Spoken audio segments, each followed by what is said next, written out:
Good. Go. Okay, I'm here at School Street where the community path crosses it. And there's something weird going on. And you might be able to see right here. The path ends at a curb as opposed to a curb cut. And there's a yellow flex post. And then watch this biker here.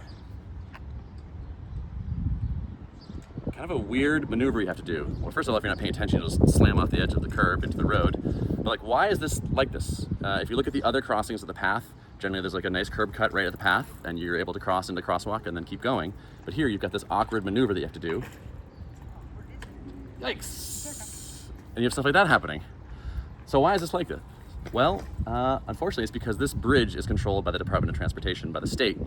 And when the community path extension was being done, and the Green Line stop was being installed, and the high school was going in, there was a little confluence of multiple government entities owning different pieces, having different priorities, and DOT controls the bridge. And in order to do a curb cut here, I think you need to do an engineering study and say, is the bridge still safe if you cut out part of it that was previously built and make it more accessible? And so, unfortunately, Keep going. yeah. So unfortunately, DOT says, no, we're not spending the money. You're not doing a curb cut here. And so the city has to do the curb cut over here in this awkward, kind of like dog leg turn here around a blind corner with a big fence above it and a signpost right there.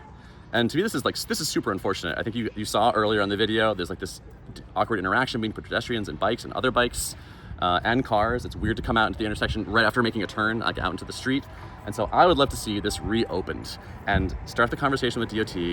Let's do the study. Let's figure out, let's do what it takes to make this crossing good. We spent all this money on making the extension of this, making the community path extension, which is wonderful, but we have this really unfortunate leftover of some lack of funding, maybe some lack of initiative, not wanting to make the project more complex. But now that the dust has settled and we see the problems here, and also how comparatively simple it seems like it would be. Yes, maybe there's some engineering challenges we have to overcome to make this happen, but surely we can cut into some sidewalk, figure out what needs to be done here, and make this crossing better. So let's go for it.